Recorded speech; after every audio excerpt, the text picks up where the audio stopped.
Welcome back to the Social Diary. Remember, we get to review what has been trending on the interwebs. And joining me here in studio today, not just joining me, she's already here, is actress Riziki Ambrose. Hey! Welcome back. Thank you. Oh, welcome back. So I know the next topic you're going to be so excited about it, huh? Have you seen it? Okay. The studio. I'm talking about Tyler the studio. Perry. Yes. Have you seen the pictures? Goals. I mean, wow. It's about time. I mean, I'm Do you think like we'll reach that point in Kenya whereby we'll have something like yes. that? Yes, we already have one. We have Nderi Village, but of course we need one that is versatile, that, you know, we can be able to shoot like 4 movies and 2 series at the same area. We have Nderi Village in Kikuyu, I think. It's in Kikuyu? Yes. I don't know about it. But Tyler Perry, man, what? Ametuweza. Standards. So, iconic actor and filmmaker Tyler Perry made history this week as he became the first black, guess what, person to own a major film studio with the grand opening of Tyler Perry Studios in Atlanta, Georgia. Perry purchased 330 acres of the former fort in Akwambe jina ilikuwa inanishinda. It's McPherson. I don't know, complex in 2015 to make it the new home of Tyler Perry Studio, which is one of the largest film production studio in the States and has established Tyler Perry as the first African American to outright own a major film production studio through 34th Street Films, a production arm of Tyler Perry Studios. So Perry guides the work of other film makers. And the historical gala drew the likes of Beyonce, Spike Lee, I love Spike Lee, Samuel L. Jackson, and Oprah Winfrey, among many other stars. He named the top sound stages after the people who inspired in his journey. And hashtag Black Excellency was definitely in the building. However, Perry said in an interview with CBS this morning that he felt like Hollywood had ignored him and he plans to use his studio and influence to help at-risk youth, LGBTQ youth as well, and women. What do you think about this? Wow, I mean, Hollywood ignored him. That's what he says. Like, he feels like people really ignored him. He wasn't put in the big, let's say, boys club kind of a situation. Hollywood is famous for that. But you see, the thing is, you stop people from doing something, they end up doing something even bigger. So look at what you made him do, Hollywood. And I like the fact that he's named the 12 sound stages after the people who inspired him. Oprah, I don't know, so many, like, talented people who were there. And you say, nasemanga niinue alafu nikifika pale nitakuinua. I saw Beyonce like say, you've made me dream big, and I was like, Beyonce is still dreaming. I mean, you're wait, she has an island and so many other things. What are we supposed to do? I mean, but it's good to, as an artist, as an artist here in Kenya, Tyler Perry has opened doors saying that, you know what, you can actually do it. It doesn't matter where you're from or what's happening. If you're not part of the big boys, you can do it. I mean, goals. So not the only one who felt about this. So a few people on Twitter. We have at Ava Duvernay fans who said, Tyler Perry dedicated the building to some of the most brilliant stars like Oprah, Denzel Washington, John Singleton, and more. Hashtag dope, hashtag Tyler Perry Studios. Then we have at it's Shangela. I hope I got it correct. I'm telling you, people in Twitter, wakona majina. Hey. This weekend marked a moment in life I'll never forget. I witnessed some of our most prominent black leaders, entertainers, and activists come together to celebrate at Tyler Perry and the historic opening of hashtag Tyler Perry Studios. The ancestors are rejoicing, and I am inspired. I am also inspired. I mean, if the ancestors are rejoicing, we are all rejoicing. Inspired. We're like, go, let's do this now. It is quite, I feel like it's the most amazing thing that happened. Then we have at Zack 62579, see, told you, names. Replying to at it's Shangela and at Tyler Perry, and Victor Luna saying, I thought he had the studios already. Is this a new or bigger facility? Is he expanding? Am I completely late?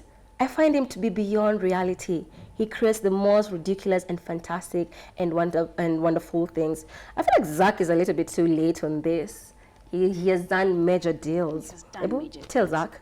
Hey, catch up. Catch up. You don't wait. Then we have a Jennifer Lewis saying, Tyler Perry Studios grand opening was an amazing historical event. Very proud of you, Tyler. At Bill Clinton, at Rep John Lewis, at Hillary Clinton, and it goes on and on and on and on.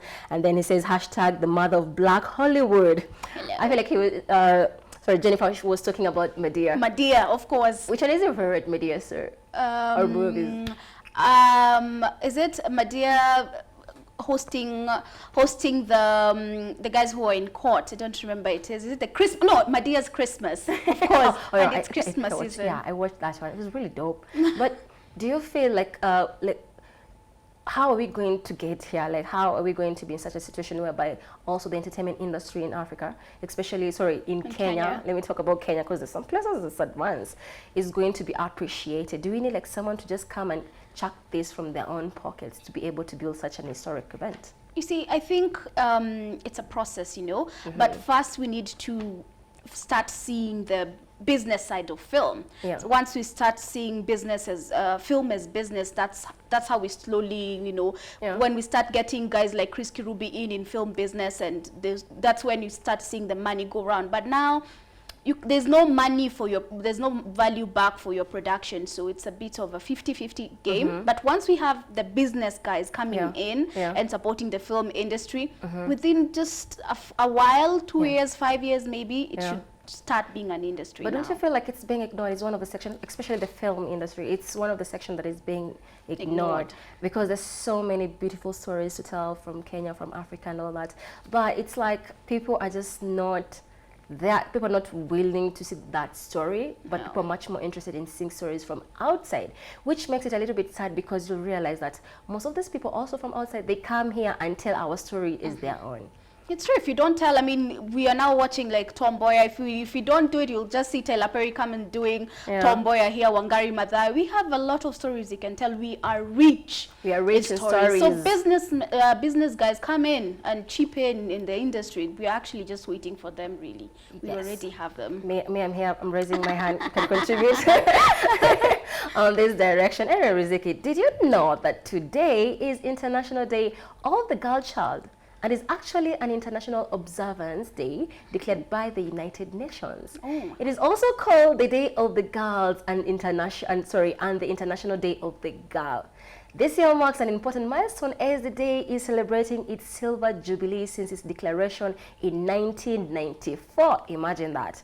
That is 25 years ago. Some 30,000 women and men from nearly 200 countries arrived in Beijing, China for the 4th World Conference on Women, determined to recognize the rights of women and girls as human rights. And the theme of this year is Empowering Girls for Brighter Tomorrow. Here are some of the comments from social media, but before we go on to those comments, don't you feel like the boy child is somehow being neglected? Oh, come on, 25 years ago, no one was talking about the girls still, so let's just keep talking about the girls. No, the boys have always been there. Okay, they've always been there, but yes, maybe we are overshadowing the boys, but I feel like we are overshadowing them a little bit. The girl child has been so empowered, which is amazing. Don't get me wrong, it is really, really amazing. I like seeing that. I like seeing women, getting out there, being told it's okay to do this and this and thing. As people say, what a man can do, a woman can do better. However, boy child, Jameni, I mean, wakona zao.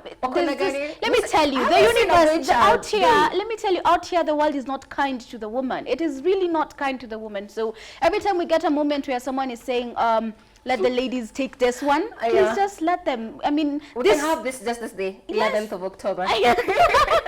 So today is our day. Yes. Like when we walk outside, just remember, like, it's international, Women's Day. It's a girl's job. Yes, Manzi, let's just enjoy this, okay?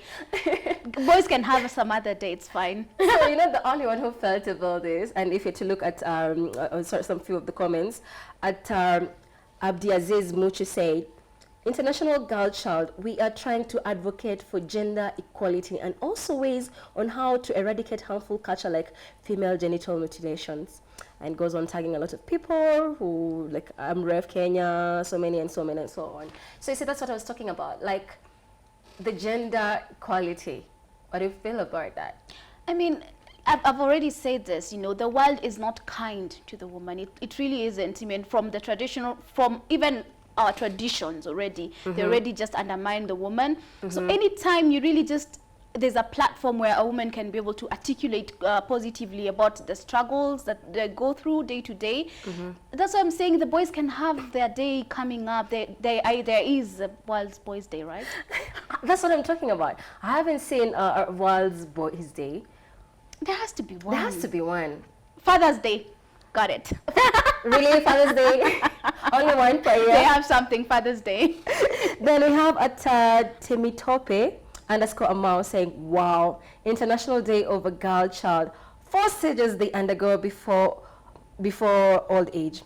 Menstrual cycle, I think that was, okay. Pregnancy, giving birth, and menopause. They have to include menopause. I mean, let me tell you, it is not kind. Even in nature, it's not kind. We're always just struggling out there. If you're not facing some mood swings from being pregnant, you're now menopause. I mean, come on, let's just give women a break. So let's celebrate this day. Go women, yay! So something else, it's okay. I'm not going to argue that.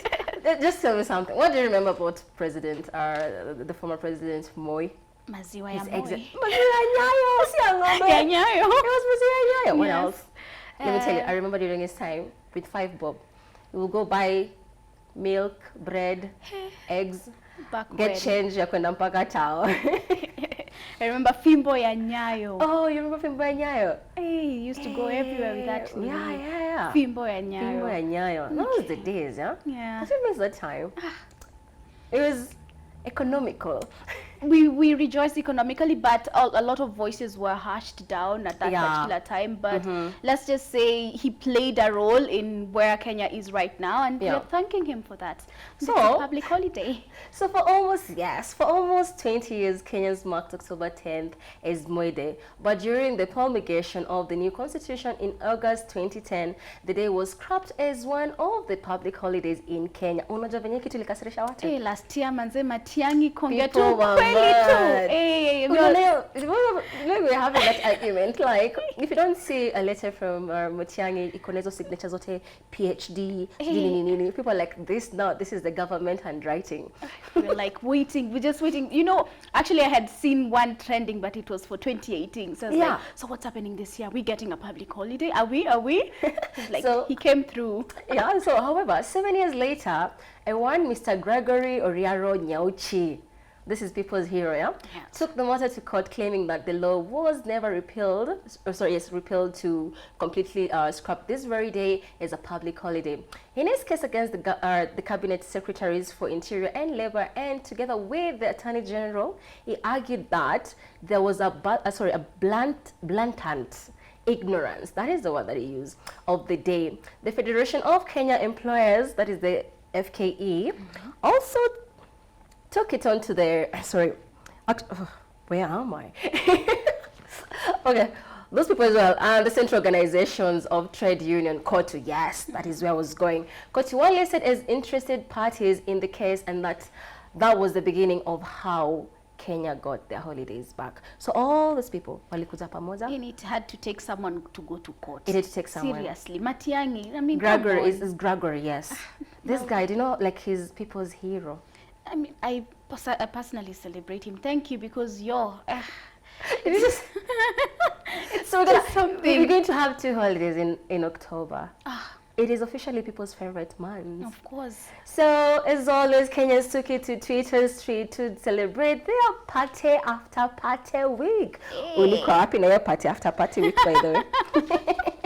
I was in the house. I have such a sorry life, Yani. What do you mean? It's okay. Okay, so we have Agunda Raquel saying, Uhuru's generation will never understand how 10 bob bought a whole gunia of this. You know, this biscuit that used to be, you know, like circles and stuff like that, yeah? Yes. So hashtag Moi Day, Ateri Kumondi, Lena and Calligraph Jones. She just tagged like a bunch of people. Do you remember those two biscuits? The one, the small ones. No, the round ones. I mean, we need to bring back the days when our money had so much value. Yeah. Nowadays, 1,000 bob equals 100 bob. Tell me about it. Then we have V. Kapin saying, I thought Moi was the worst president until Uhuru Kenyatta happened. I want to apologize profusely to His Excellency Daniel Arap Moi. He is the lesser evil by far. Happy #Moi Day, folks. Though nothing to celebrate Kenya. Ouch. Imagine you being compared to someone who was considered the worst president of Kenya. Ouch. How bad is it? I'm feeling that pain. You're not feeling it? I mean, with 10 shillings, you used to buy a lot. Right now, with 100 bob, says, I apologize. Like, he's like, listen, skiza, nimona.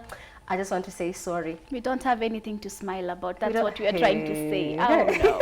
Oh no. It's not the only one. So we have Atimbigiji saying, if Moi used his dictatorship well, Kenya would be giving out loans to fellow African countries. We would currently be colonizing East Africa, but as usual, people without brains are in power, whereas people with brains have no power.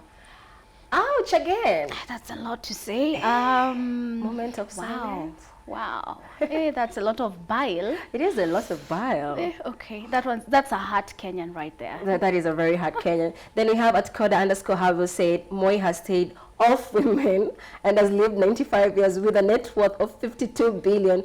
Weshindapo umejiweka stress room to amekata reply text zako. Happy #Moi Day. Really? Boy child always blaming their problems on girls. Come on. If you're miserable, you're miserable. A woman has nothing to do with it. It's billions. It's not our fault you're broke.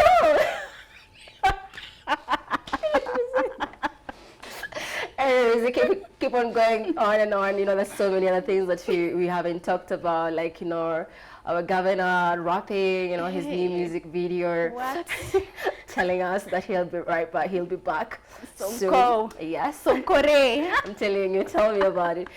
Riziki, thank you so much for joining Social Diary. Thank you so much for having me. I have had so much fun. I mean, I'm on screen. I'm like, hi.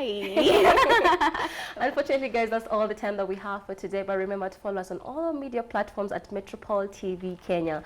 I have been your host, Lilian Conchita. Until next time, is goodbye for now.